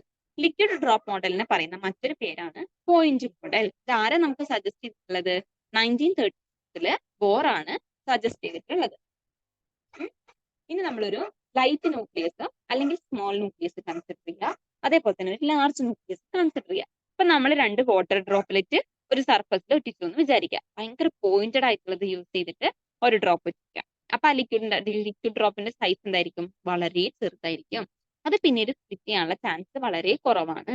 അതേപോലെ നമ്മുടെ ഫിംഗർ ടിപ്പ് വെച്ചിട്ട് നമ്മൾ ഒരു ഡ്രോപ്പ് ഒഴിക്കുക. അപ്പൊ എന്ത് സംഭവിക്കും? അത് കുറച്ചും കൂടെ വലുതാണ്. അവിടെ എന്ത് സംഭവിക്കാം? ആ ലാർജ് ആയിട്ടുള്ള ലിക്വിഡ് ഡ്രോപ്പ് സ്പ്ലിറ്റ് ചെയ്ത് രണ്ടെണ്ണാവാനുള്ള ചാൻസ് ഉണ്ടാവും. പ്രോബബിലിറ്റി വളരെ കൂടുതലാണ്. ഇവിടെയും അതേപോലെ തന്നെയാണ് പറയുന്നത്. ലൈറ്റ് ന്യൂക്ലിയസ് അല്ലെങ്കിൽ സ്മോൾ ന്യൂക്ലിയസിന് പ്രത്യേകിച്ച് അവിടെ ചേഞ്ച് ഒന്നും സംഭവിക്കുന്നില്ല. പക്ഷെ ഒരു ലാർജ് ന്യൂക്ലിയസ് അഥവാ ഹെവി ന്യൂക്ലിയസ് ആണ് എടുക്കുകയെങ്കിൽ അവിടെ എന്ത് സംഭവിക്കും? ആ ഹെവി ന്യൂക്ലിയസ് സ്പ്ലിറ്റ് ചെയ്തിട്ട് രണ്ട് ന്യൂക്ലിയസ് ആയിട്ട് മാറാനുള്ള ചാൻസ്, ചെറിയ ന്യൂക്ലിയസ് ആയിട്ട് മാറാനുള്ള ചാൻസ് വളരെ കൂടുതലാണ്. ഇനി നമ്മൾ നോക്കാം, large size nucleus are unstable. കാരണം ഒരു വലിയ ന്യൂക്ലിയസ് എന്തായിട്ട് മാറും? രണ്ട് ന്യൂക്ലിയസ് ആയിട്ട് മാറും. ആ ഒരു പ്രോസസ്സിനെ പറയുന്ന പേരെന്താണ്? ഒരു വലിയ ന്യൂക്ലിയായി രണ്ട് ന്യൂക്ലിയായി ലൈറ്റർ ന്യൂക്ലിയ ആയിട്ട് മാറുന്ന പ്രോസസ് ആണ് ന്യൂക്ലിയർ ഫിഷൻ. അപ്പൊ ഈ ലിക്വിഡ് ഡ്രോപ്പ് മോഡലിൽ എന്തിനെ കുറിച്ചാണ് പറയുന്നത്? ന്യൂക്ലിയർ ഫിഷനെ കുറിച്ചാണ് പറയുന്നത്. സ്മോളർ സൈസ് ആണ് യൂഷ്വലി സ്റ്റേബിൾ ആയിട്ടുള്ളത്. പിന്നെ the model explain following things. It provide mechanism for low energy nuclear reaction. Low energy nuclear റിയാക്ഷനുള്ള മെക്കാനിസം ആരാണ് എക്സ്പ്ലെയിൻ ചെയ്യുന്നത്? നമ്മുടെ ലിക്വിഡ് ഡ്രോപ്പ് മോഡലാണ്. അതേപോലെ തന്നെ ന്യൂക്ലിയർ ഫിഷൻ എന്നുള്ള ഫോമില് നമ്മൾ ന്യൂക്ലിയർ ആണ് എക്സ്പ്ലെയിൻ ചെയ്യുന്നത്. ഇനി മൂന്നാമത്തെ കേസ് എന്താണ്? Calculation of binding energy. അതായത് ഇത് സ്പ്ലിറ്റ് ചെയ്യുന്ന ആ ഒരു ടൈമിൽ എത്ര എനർജി റിലീസ് ആയി എന്നുള്ളതാണ് ബൈൻഡിങ് എനർജി എന്ന് പറഞ്ഞിട്ടുണ്ടെങ്കിൽ ആ ഒരു ബൈൻഡിങ് എനർജിയുടെ കാൽക്കുലേഷനും സ്റ്റഡി ഓഫ് പ്രോപ്പർട്ടീസ് ഓഫ് ഐസോബാറും ആരാണ് നമുക്ക് പറഞ്ഞു തരുന്നത്? ഈ ഒരു ലിക്വിഡ് ഡ്രോപ്പ് മോഡലാണ് പറഞ്ഞു തരുന്നത്. ഇതിന് അങ്ങനെ പ്രത്യേകിച്ച് ക്വസ്റ്റ്യൻസ് ചോദിക്കാനൊന്നുമില്ല. പക്ഷെ എന്നാലും നമ്മൾ എന്തൊക്കെയാണെന്ന് മനസ്സിലാക്കി വെക്കുക. അതിന്റെ ഫോളോ അഡ്വാൻറ്റേജസും കൂടെ ഒന്ന് മനസ്സിലാക്കി വെക്കുക. എന്തിനൊക്കെയാണ് ലിക്വിഡ് ഡ്രോപ്പ് മോഡൽ യൂസ് ചെയ്യുന്നത്, അവിടെ മെയിൻ ആയിട്ടുള്ള റിയാക്ഷൻ ഏതാണ് എന്നുള്ള ആ ഒരു പോയിന്റ് ആലോചിച്ച് വെക്കുക. ഇനി ന്യൂക്ലിയർ ഷെൽ മോഡൽ. ഷെൽ എന്താണ്? ആറ്റോമിക് ഷെൽ മോഡൽ നമുക്കറിയാം. ഷെല്ലുകളിലാണ് നമ്മുടെ ഇലക്ട്രോൺസിനെ പ്ലേസ് ചെയ്തിട്ടുള്ളത്. ഓരോ ഡിസ്ക്രീറ്റ് എനർജി ലെവൽസിലും ഓരോ ഇലക്ട്രോൺസിനും നമ്മൾ അതിന്റെ എനർജി ലെവലിനനുസരിച്ച് അക്കോമഡേറ്റ് ചെയ്തിട്ടുണ്ട്. ഫസ്റ്റ് ഷെല്ലിലാണെങ്കിൽ 2 ഇലക്ട്രോൺ, രണ്ടാമത്തെ ഷെല്ലിലാണെങ്കിൽ 8 ഇലക്ട്രോൺസ്, അങ്ങനെ നമ്മൾ അക്കോമഡേറ്റ് ചെയ്യുന്നുണ്ട്. അപ്പൊ അതേപോലെ തന്നെയാണ് നമ്മുടെ ന്യൂക്ലിയസും കുറെ ഷെല്ലുകളായിട്ടാണ് നമ്മൾ പ്രോട്ടോൺസിനെയും ന്യൂട്രോൺസിനെയും അക്കോമഡേറ്റ് ചെയ്യുന്നത്. ഈ ഒരു തിയറി പ്രപ്പോസ് ചെയ്തത് ആരാണ്? NG മായർ എന്ന് പറഞ്ഞ ഒരാളാണ് 1949. പക്ഷെ 1956 ആയപ്പോഴത്തേക്കും ഹെക്സൽ ജെൻസൺ ദ്യൂസ് എന്ന് പറയുന്ന സയന്റിസ്റ്റ് ഈ ഒരു തിയറിനെ മോഡിഫൈ ചെയ്തിട്ടുണ്ട്. മനസ്സിലായോ? ഒരു തിയറീസ് എന്താണ് പറയണത്? നമ്മുടെ ന്യൂക്ലിയോൺ ഡിസ്ട്രിബ്യൂട്ട് ചെയ്തിട്ടുള്ളത് എനർജി ലെവൽസിലാണ്. അതല്ലെങ്കിൽ ഷെൽ സാറ്റിസ്ഫൈങ് 13 മെക്കാനിക്കൽ കണ്ടീഷൻസ്. ഇപ്പൊ ന്യൂക്ലിയസിനുള്ളിൽ ആരുണ്ടെന്നാ പറയുന്നത്? ഓരോ ഷെല്ലുണ്ട്. ആ ഷെല്ലിനനുസരിച്ചിട്ടാണ് നമ്മൾ ആരെ ക്ലാസിഫൈ ചെയ്ത് ആരെ അക്കോമഡേറ്റ് ചെയ്തിട്ട് നമ്പർ തന്നിരിക്കുന്ന നമ്പറുകളുടെ പ്രത്യേകത എന്താണ്? നമ്മൾ കുറച്ച് മുമ്പ് പഠിച്ച കാര്യമാണ്. Magic number 2, 8, 20, 28, 50, 82, 106. ഇതാണ് നമ്മുടെ മാജിക് നമ്പേഴ്സ് എന്ന് പറയുന്നത്. If any nucleus has any one from the magic number have ഏതെങ്കിലും ന്യൂക്ലിയസിന് ഇതിൽ ഏതെങ്കിലും ഒരു മാജിക് നമ്പർ ഉണ്ടെങ്കിൽ ആ ന്യൂക്ലിയസ് ആയിരിക്കും മോർ സ്റ്റേബിൾ ആയിട്ട്. അതായത് ഒന്നില്ലെങ്കിൽ പ്രോട്ടോൺസിന്റെ നമ്പർ ആവാം, അല്ലെങ്കിൽ ന്യൂട്രോൺസിന്റെ നമ്പർ ആവാം. അതിന് അറേഞ്ച് ചെയ്തിട്ടുള്ളത് ഡിസ്ക്രീറ്റ് എനർജി ലെവൽസിലാണ്. അപ്പോ പ്രോട്ടോൺസിന്റെ നമ്പറോ അല്ലെങ്കിൽ ന്യൂട്രോൺസിന്റെ നമ്പറോ ഈ ഒരു മാജിക് നമ്പറിൽ ഏതെങ്കിലും ഒന്നായിട്ടുണ്ടെങ്കിൽ എന്ത് പറയാൻ പറ്റും നമുക്ക്? ആ ന്യൂക്ലിയസ് ആണ് മോർ സ്റ്റേബിൾ എന്ന് നമുക്ക് പറയാൻ വേണ്ടിയിട്ട് പറ്റും. ഇനി നമ്മളൊരു ന്യൂക്ലിയസ് കൺസിഡർ ചെയ്യണം. ആ ന്യൂക്ലിയസിനുള്ളിൽ ആരൊക്കെയുണ്ട്? നമ്മുടെ ന്യൂക്ലിയോൺസ് ഉണ്ട്, പ്രോട്ടോൺസും ഉണ്ട്, ന്യൂട്രോൺസും ഉണ്ട്. ഇവരെ നമ്മൾ സ്പിൻ ക്വാണ്ടം നമ്പേഴ്സ് വെച്ച് എക്സ്പ്ലെയിൻ ചെയ്യുകയാണെങ്കിൽ അതിൽ ഏത് ക്വാണ്ടം നമ്പർ ആണ് യൂസ് ചെയ്യുന്നത്? സ്പിൻ ക്വാണ്ടം നമ്പർ ആണ് യൂസ് ആക്കുന്നത്. സ്പിൻ എന്ന് പറഞ്ഞിട്ടുണ്ടെങ്കിൽ എന്താണ്? അത് ഇപ്പൊ 2 ഇലക്ട്രോൺസ് ഉണ്ടെങ്കിൽ അത് ഓപ്പോസിറ്റ് സ്പിന്നിലായിരിക്കും സ്പിൻ ചെയ്യുന്നുണ്ടാവുക. അങ്ങനെ ഓപ്പോസിറ്റ് സ്പിന്നിൽ സ്പിൻ ചെയ്യുന്ന സമയത്ത് അവിടെ ഓപ്പോസിറ്റ് ആയിട്ടുള്ള ഒരു മാഗ്നറ്റിക് ഫീൽഡ് പ്രൊഡ്യൂസ് ചെയ്യും. ഈ ഓപ്പോസിറ്റ് മാഗ്നറ്റിക് ഫീൽഡ് കാരണം അവർ തമ്മിൽ ഭയങ്കര അട്രാക്ഷൻ ആയിരിക്കും ഉണ്ടാവുന്നത്. ഇപ്പൊ നോർത്ത് പോളും സൗത്ത് പോളും തമ്മിൽ അട്രാക്ട് ചെയ്യുമ്പോൾ ആ ബാർ മാഗ്നറ്റിന്റെ കേസ് എടുക്കുക, ഭയങ്കര അട്രാക്ഷൻ ആയിരിക്കും അവിടെ ഉണ്ടാവുന്നത്. റിപ്പൾഷൻ അല്ല, മറിച്ച് എന്താണ്? അട്രാക്ഷൻ ആണ് ഉണ്ടാവുന്നത്. അപ്പോ ഈവൻ നമ്പർ ഓഫ് പ്രോട്ടോൺസ് ആണെങ്കിൽ അവിടെ എന്തുണ്ടാവും? പിന്നെ ക്യാൻസൽ ആയി പോകും. -12ഉം +12ഉം തമ്മിൽ ക്യാൻസൽ ആയി പോയിട്ട് അവിടെ ഓപ്പോസിറ്റ് മാഗ്നറ്റിക് ഫീൽഡ് പ്രൊഡ്യൂസ് ചെയ്യും. അങ്ങനെ ഓപ്പോസിറ്റ് മാഗ്നറ്റിക് ഫീൽഡ് പ്രൊഡ്യൂസ് ചെയ്യുന്നത് കൊണ്ട് തന്നെ ഇവര് തമ്മിലുള്ള അട്രാക്ഷൻ ആയിരിക്കും കൂടുതൽ ഉണ്ടാവുന്നത്. അതുകൊണ്ട് ഈവൻ നമ്പർ ഓഫ് പ്രോട്ടോൺസ് ആണെങ്കിൽ ആ ന്യൂക്ലിയസ് സ്റ്റേബിൾ ആയിരിക്കും. പ്രോട്ടോൺസ് ഓഡ് ആണെങ്കിലോ അത് അൺസ്റ്റേബിൾ ആയിരിക്കും. കാരണം ഇപ്പൊ നമ്മള് പ്രോട്ടോൺസിനെ ഇലക്ട്രോൺസിനെ എടുത്തു. ഇതൊരു ഇലക്ട്രോൺ ആണ്, ഇതൊരു ഇലക്ട്രോൺ ആണ്, ഇത് പെയറാണിത്, പെയറാണ്. വേറെ എക്സ്ട്രാ ഒരു ഇലക്ട്രോൺ ആയിട്ട് നിൽക്കുന്നുണ്ട്. ഇവിടെ സ്പിൻ എന്ന് പറയുന്നത് 0 ആയിട്ട് ക്യാൻസൽ ചെയ്ത് പോയി. ഇവിടെ 0 ആയിട്ട്. ഇവിടെ എന്ന് പറയുന്നത് ഒന്നില്ലെങ്കിൽ -12 ആവാം, അല്ലെങ്കിൽ +12 ആവാം. അവിടെ എന്താണ്? അത് ക്യാൻസൽ ചെയ്ത് പോകുന്നില്ല. അപ്പൊ ഓപ്പോസിറ്റ്ലി മാഗ്നറ്റിക് മൊമെന്റ് അവിടെ ഉണ്ടാവുന്നില്ല. അതുകൊണ്ട് തന്നെ ആ ന്യൂക്ലിയെ എന്താണെന്ന് പറയാം? സ്റ്റേബിൾ ആണെന്ന് പറയാൻ വേണ്ടിയിട്ട്. ഇനി ഇതിന്റെ അഡ്വാൻറ്റേജ്. അപ്പൊ ഇവൻ ആണെന്നുണ്ടെങ്കിൽ നമ്പർ ഓഫ് പ്രോട്ടോൺസ് ഇവൻ ആണെങ്കിൽ അതിന്റെ സ്പിൻ വാല്യൂസ് ക്യാൻസൽ ചെയ്ത് പോയി ഓപ്പോസിറ്റ്ലി മാഗ്നറ്റിക് മൊമെന്റ് അവിടെ ക്രിയേറ്റ് ആവുന്നു. അവർ തമ്മിൽ അട്രാക്ഷൻ ആണ്, അതുകൊണ്ട് അത് സ്റ്റേബിൾ ആണ്. ഇനി ഓഡ് നമ്പർ ഓഫ് പ്രോട്ടോൺസ് ആണെങ്കിലോ അവിടെ സ്പിൻ വാല്യൂ ക്യാൻസൽ ആയി പോകുന്നില്ല, അതുകൊണ്ട് തന്നെ അത് സ്റ്റേബിൾ ആണ്. ഇതിന്റെ അഡ്വാൻറ്റേജസ് എന്തൊക്കെയാണെന്ന് വെച്ച് കഴിഞ്ഞാൽ ഈ ഒരു മോഡൽ എന്ന് പറയുന്നത് എന്തൊക്കെ എക്സ്പ്ലെയിൻ ചെയ്യാൻ യൂസ് ചെയ്യാം? Nuclear properties, stability, binding energy, relative abundant, nuclear absorption, cross section. ഇത്രയും കാര്യങ്ങൾ എക്സ്പ്ലെയിൻ ചെയ്യാൻ വേണ്ടിയിട്ട് നമ്മൾ ആരെയാണ് യൂസ് ചെയ്യുന്നത്? ന്യൂക്ലിയർ ഷെൽ മോഡലിനെയാണ് യൂസ് ആക്കുന്നത്. Magnetic moment of odd atomic mass depends on single unpaired particle. It explains the relationship between nuclear isomerism and magnetic number. ഇവർ തമ്മിലുള്ള റിലേഷൻഷിപ്പ്, അതായത് ന്യൂക്ലിയർ ഐസോമറിസും അതേപോലെ മാഗ്നറ്റിക് നമ്പറും തമ്മിലുള്ള ആ ഒരു എക്സ്പ്ലെയിൻ ചെയ്യാനും ആരുടെ സഹായമാണ് നമ്മൾ എടുക്കുന്നത്? ന്യൂക്ലിയർ ഷെൽ മോഡലിന്റെ സഹായമാണ് എടുക്കുന്നത്. അപ്പൊ നമ്മൾ ഇന്ന് പഠിച്ച കാര്യങ്ങൾ എന്തൊക്കെയാന്ന് വെച്ചാൽ നമ്മൾ പഠിച്ച ഫസ്റ്റ് തന്നെ നമ്മൾ പഠിച്ചത് എമിഷൻ പഠിച്ചു, പിന്നെ ന്യൂക്ലിയർ റിയാക്ഷൻ എന്താണ് പഠിച്ചു, സ്റ്റേബിൾ ന്യൂക്ലിയസ് എങ്ങനെയാണ് സ്റ്റെബിലിറ്റി ഓഫ് ന്യൂക്ലിയസിന്റെ അതിന്റെ 3 തിയറീസ് പഠിച്ചു. ഏതൊക്കെയാണ് തിയറീസ്? സ്റ്റെബിലിറ്റി ബെൽറ്റ് തിയറി പഠിച്ചു, അതേപോലെ തന്നെ 4 പോയിന്റ്സ് പഠിച്ചു. പിന്നെ നമ്മൾ പഠിച്ചത് റീസൺ എക്സ്ചേഞ്ച് തിയറിയാണ്. അതിനുശേഷം ഓഡ് ഈവൻ തിയറി നമ്മൾ പഠിച്ചിട്ടുണ്ട്. എന്താണ് ഓഡ് ഈവൻ തിയറി എന്ന് പറഞ്ഞിട്ടുണ്ട്. പിന്നെ മാജിക് നമ്പേഴ്സ് എന്താണെന്ന് എങ്ങനെയാണ് സ്റ്റേബിലിറ്റി മാജിക് നമ്പേഴ്സ് ഏതൊക്കെയാണ് ഇതിന്റെ കൂടെ ഒന്ന് പറഞ്ഞു നോക്കിയേ. 8, 20, 28, 50, 82, 100. ഇത്രയാണ് മാജിക് നമ്പേഴ്സ് വരുന്നത്. നമ്മൾ പഠിച്ചത് 2 ന്യൂക്ലിയർ മോഡൽസ് ആണ് പഠിച്ചത്. ഒന്ന് ലിക്വിഡ് ഡ്രോപ്പ് മോഡലും അതേപോലെ തന്നെ ന്യൂക്ലിയർ ഷെൽ മോഡൽ. 2 മോഡൽസ് ആണ്, ന്യൂക്ലിയർ മോഡൽസ് ആണ് നമ്മൾ സ്റ്റെബിലിറ്റിന്റെ കാര്യത്തിൽ പഠിച്ചിട്ടുള്ളത്. ഇതൊക്കെ ക്ലാസ് എല്ലാവർക്കും മനസ്സിലായെന്ന് തോന്നുന്നു. തന്നിട്ടുള്ള പ്രോബ്ലംസ് ഒക്കെ ഒന്ന് ചെയ്ത് നോക്കുക, വർക്ക്ഔട്ട് ചെയ്ത് നോക്കുക. ബാക്കിയുള്ള കാര്യങ്ങൾ ഗ്രൂപ്പിൽ ഷെയർ ചെയ്യുന്നു. ഇത്രയും നേരം വീഡിയോ കണ്ട എല്ലാവർക്കും താങ്ക് യു.